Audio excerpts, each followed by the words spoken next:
Alors je vais pas vous mentir, si cette vidéo dépasse les 3 minutes 10 de durée de visionnage, c'est très précis, 3 minutes 10, ce sera peut-être l'exploit le plus impressionnant de ma chaîne. Alors parce que vu l'angle d'attaque, vu le sujet, et vu ça fait combien de temps que la saison 2 est déjà sortie, on est vraiment là pour le plaisir.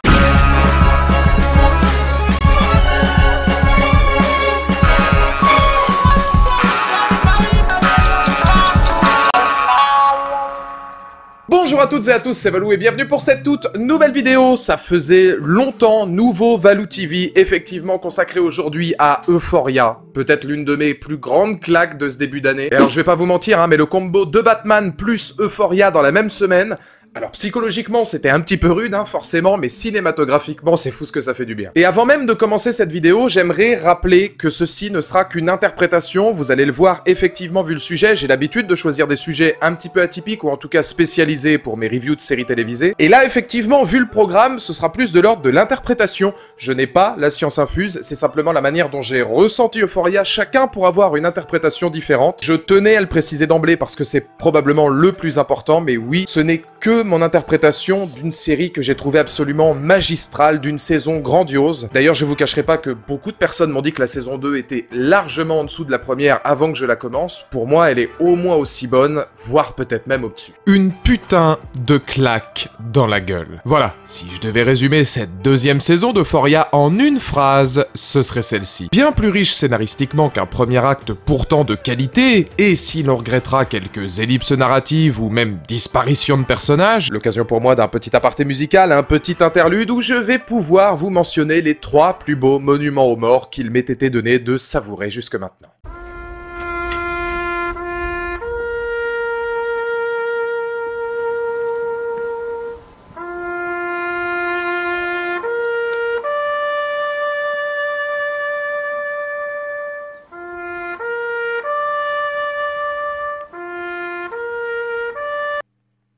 Excusez-moi, je suis toujours un petit peu ému face à ce genre d'image, mais... Putain. Ouais, Pascal G. Smith, en fait, c'est un acteur de ouf. Vraiment, si vous avez pas vu Détroit, notamment, vous allez voir que c'est un mec qui est énorme. Et son personnage dans Euphoria saison 2, c'est terrible.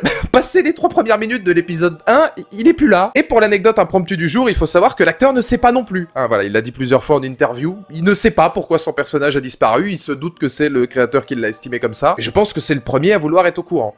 Bon courage LG. S'il y a bien un point où la série excelle, c'est dans la puissance émotionnelle qu'elle provoque au spectateur. Jonglant entre colère, sexe, drogue, vengeance et désespoir, tout ne semble ici que déchéance de l'être humain, où les protagonistes vivent et se meurent de leur tristesse, voyant peu à peu ténèbres les envahir. Car c'est ce qui ressort de cette tranche de vie. Aucune âme ne semble pouvoir être sauvée, littéralement dévorée par leurs démons, incapable de s'en sortir et profondément meurtrie par la douleur. À se demander si Euphoria n'est pas alors vision parfaite du pire de l'être humain, faisant toutefois perdre pied à son audience, car oui, là où l'ensemble des personnages accumulent erreurs et autres fils de puterie, la grande force du show résidera pourtant dans l'empathie innée que l'on ressent pour eux, voire même malgré eux. Comme si l'on souhaitait à notre tour débarquer au cœur de East Island et tendre la main à ces âmes déchus, même les plus torturés, d'un père brisé à un fils rongé par la violence, en passant par mon immense coup de cœur de cette saison, perfection poétique nommée Rue Bennett. C'est justement là que, retenant mon souffle au fil des épisodes, une question m'est apparue. Oui, je pourrais souligner ce que vous savez déjà. Photographie somptueuse, réalisation irréprochable, casting proche de la perfection et récital dramatique intense, Euphoria reste en claque reconnaissable entre mille, ayant su imposer style critique et brutal de cette vision américaine. Mais au-delà de ces aspects, c'est cette question du pardon et de l'expiation de ses péchés, à la fois posée au personnage tout autant qu'au spectateur, qui fut révélation de mon visionnage. À tel point que, dans les actes, les raisonnements et les choix de nos anti-héros, une analyse à 64 000 $ me vint alors. Et si Euphoria n'était pas devenu visage du purgatoire de l'humanité? Ah bah c'est sûr, c'est pas avec un sujet comme ça qu'on fera des vues, mais bon, au moins, c'est ambitieux.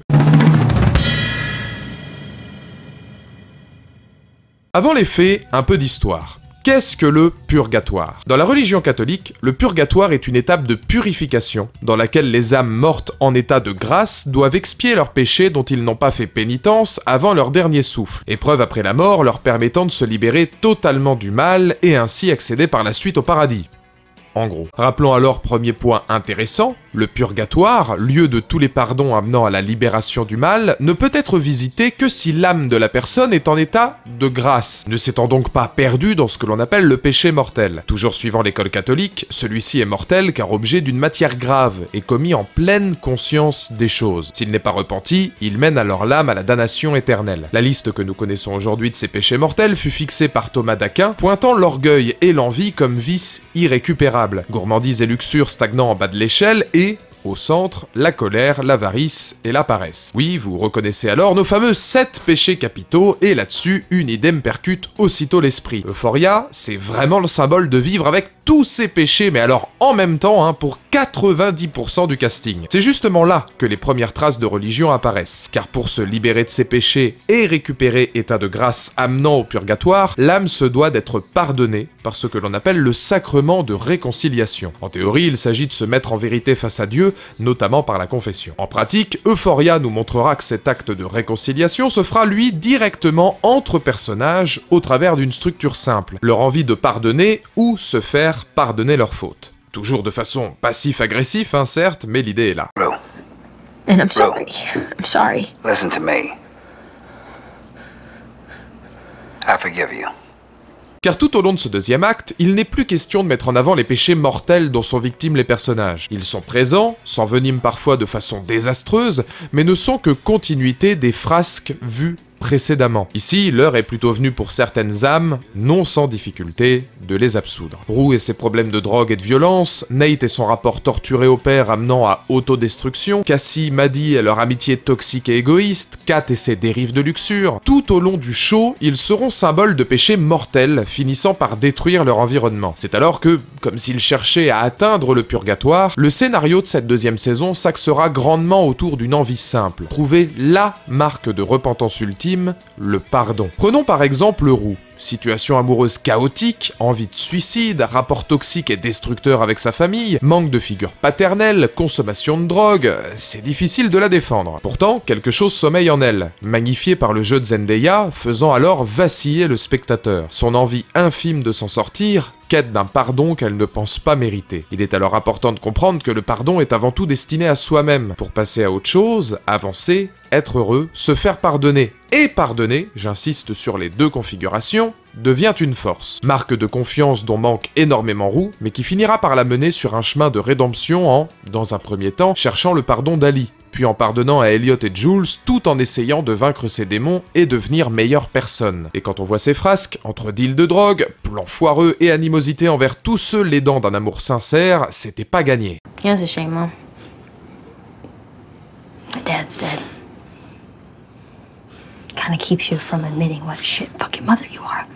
Et alors je profite de cette séquence pour dire quelque chose ouvertement, Ceux qui considèrent que Zendaya est surcotée ou n'est pas une bonne actrice ne connaissent pas Zendaya. Probablement des gens qui se sont arrêtés simplement à l'idée que Euphoria c'était surcoté ou slash Spider-Man ou slash des pubs pour des parfums, mais quand tu la vois comme ça, Zendaya, elle est exceptionnelle. S'il y a vraiment une révélation dans cette saison, encore plus que dans la première, c'est elle. On remarquera également que demander pardon à Ali sera demander pardon à un croyant, certes musulman, et donc loin de la religion catholique, mais prenant à leur sens mystique appuyé, et sublimé par un duo de comédiens sensationnels. D'un point de vue filmique, Zendaya fut absolument somptueuse de détresse, notamment dans des 5 et 6e épisodes hallucinants de force dramatique, mais ce tandem, c'était vraiment masterclass. One more fucking disrespectful word out of your mouth and we're done. You hear me?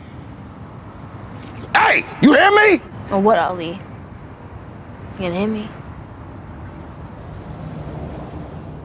Pour l'anecdote, ce lien spirituel ne date d'ailleurs pas d'aujourd'hui. Rappelez-vous une chose, revenir en état de grâce et donc accéder au purgatoire demande réconciliation, et donc confession. Idéologie que Colman Domingo abordait déjà au cœur d'un épisode bonus, devenant dans un dîner, homme prêt à entendre celle de Rue. En fin de séance, jour de Noël oblige, l'épisode se conclura par le morceau Ave Maria, extrêmement pertinent dans le texte. Prière remontant au XIIIe siècle et proposée par plusieurs conciles au peuple chrétien, elle fut souvent accompagnée lors des offices par ces mots: Sainte Marie, Mère de Dieu, priez pour nous pauvres pécheurs, maintenant et à l'heure de notre mort. Autant vous dire que la symbolique est grande dans le contexte des deux personnages, et que déjà à l'époque, la connotation religieuse de la série, aka confession d'une Rue pas encore prête à donner et pardonner, n'était pas un hasard.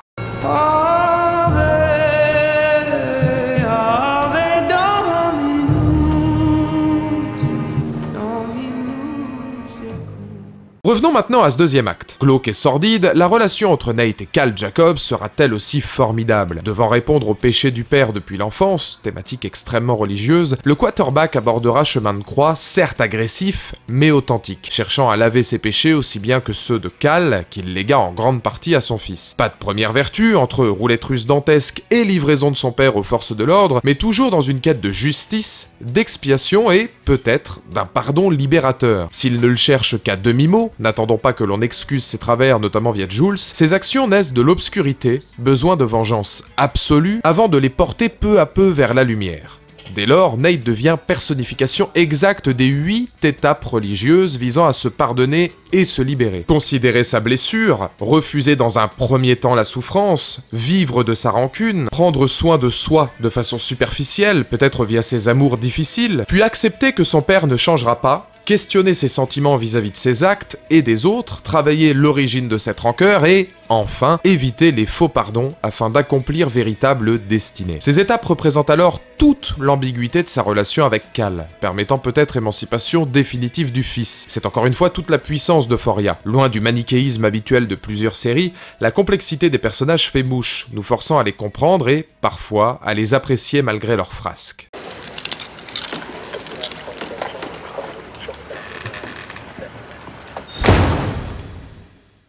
Oui, tout au long de cette saison, Sésame tente à mes yeux de retrouver, même si par des chemins froids et terriblement difficiles, état de grâce offrant accès au purgatoire. C'était donc pas un hasard si, en fin de séance, Sam Levinson installe Lexi comme un des personnages centraux de sa narration. Peut-être la seule à ne pas être pleinement envahie par ses démons, sa pièce de théâtre n'est pas que l'école de leur vie, mais devient représentation parfaite de ce purgatoire. Retraçant son existence et sa vision objective des personnages l'entourant, son spectacle se mue en confession forcée de tous les péchés des spectateurs, ne pouvant que constater l'ampleur de leur vie désastreuse. C'est à mon sens ici que le purgatoire intervient, là où elle sera bénéfique à plusieurs protagonistes afin de se libérer du mal et, quelque part, absoudre leurs fautes, comme Nate ou Rue, d'autres ne sembleront pas en mesure de vivre avec leurs démons, préférant avoir recours à la force, la haine ou la douleur, comme Cassie ou Maddie. N'oublions pas que tout comme un purgatoire faisant état des lieux d'une vie, cette pièce ne fait finalement que confronter nos anti-héros à leur propre existence, leurs péchés, leurs démons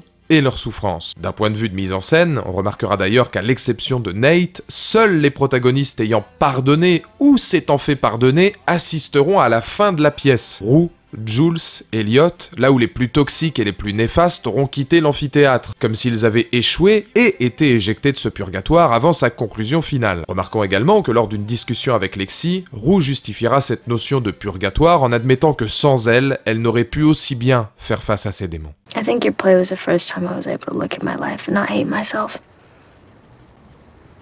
for everything I've done. Chef-d'œuvre de conclusion, amenant à poésie et espoir autant que révélation d'être foncièrement mauvais et toxique, Our Life fut bien libération. Mais peut-être pas accessible à tous, et que seule la saison 3 pourra confirmer. Car que l'on soit pardonné ou que l'on accepte de pardonner l'autre ou non, Euphoria se place donc comme purgatoire vivant de l'être humain. Devant par la confession, le combat et la prise de conscience remettre en question le moindre de ses protagonistes. Tous les péchés y sont représentés, et là où son premier acte posait les bases d'une décadence, celle-ci fait de East Island lieu de toutes les âmes les plus sombres, meurtries et dépravées de cette terre, mais provoquant empathie sincère et immédiate avec le spectateur, à tel point que même un Cal Jacobs, ordure terminée, sera l'une des principales attractions de la série, car oui, s'il aurait été difficile d'imaginer Flashback provoquant attachement et compréhension envers le bonhomme il y a de ça une saison à peine, c'est le cas maintenant. Voilà pourquoi Euphoria fut un régal de complexité, d'intelligence et de génie d'écriture. Si bien qu'au final, alors qu'un profond manque s'empara de moi une fois l'écran éteint, addict à la série et lorgnant déjà sur 2024 avec impatience, une seule question restera dans l'inconnu. Si toutes les pires espèces, ou presque du show, eurent droit à un pardon, ou au moins à un essai, pourquoi le seul homme de valeur et réellement humain, Fesco, fut celui ayant subi plus lourd châtiment? Pourquoi provoquer peine aussi lourde pour un frère certes œuvrant dans le péché, mais doté d'une morale et d'une éthique terriblement rares dans ce genre de scénario? Définitivement pas prêt de m'en remettre. Voilà donc pour mon interprétation de ce purgatoire de cette saison 2, et dans les commentaires ci-dessous, n'hésitez pas évidemment à me donner votre point de vue. Je suis très curieux de savoir ce que vous avez pensé de cette vidéo, savoir si ce genre de contenu vous intéresse ou on va chercher un petit peu plus loin. Je vous cache pas que vraiment, ça a été un pur plaisir d'aller un peu plus loin dans l'analyse, d'aller faire des recherches, d'aller m'intéresser à d'autres choses par rapport à Euphoria, puisque ça faisait très longtemps qu'une série ne m'avait pas marqué à ce point-là, ne m'avait pas touché à ce point-là, par l'acting, par tout ce qui entoure les personnages et les rend pitoyablement dramatique, mais évidemment dans le bon sens du terme. Et ça faisait longtemps que j'avais pas eu envie d'autant m'investir dans une vidéo, c'est donc pour ça que j'ai choisi cet arc narratif autour de la saison 2 d'Euphoria. Dites-moi évidemment ce que vous en avez pensé, dites-moi si vous êtes plutôt Team Nate ou Team Nate, voilà, vous connaissez mon style et encore une fois mon objectivité légendaire. Au plus jeune âge, on apprend la consommation. On rend flou la limite entre avoir et être. Bien avant d'en maîtriser la conjugaison, on complique ce que fera voir le maître. Puis quand celui-ci met en place des bases, expande et en démol, pose leur...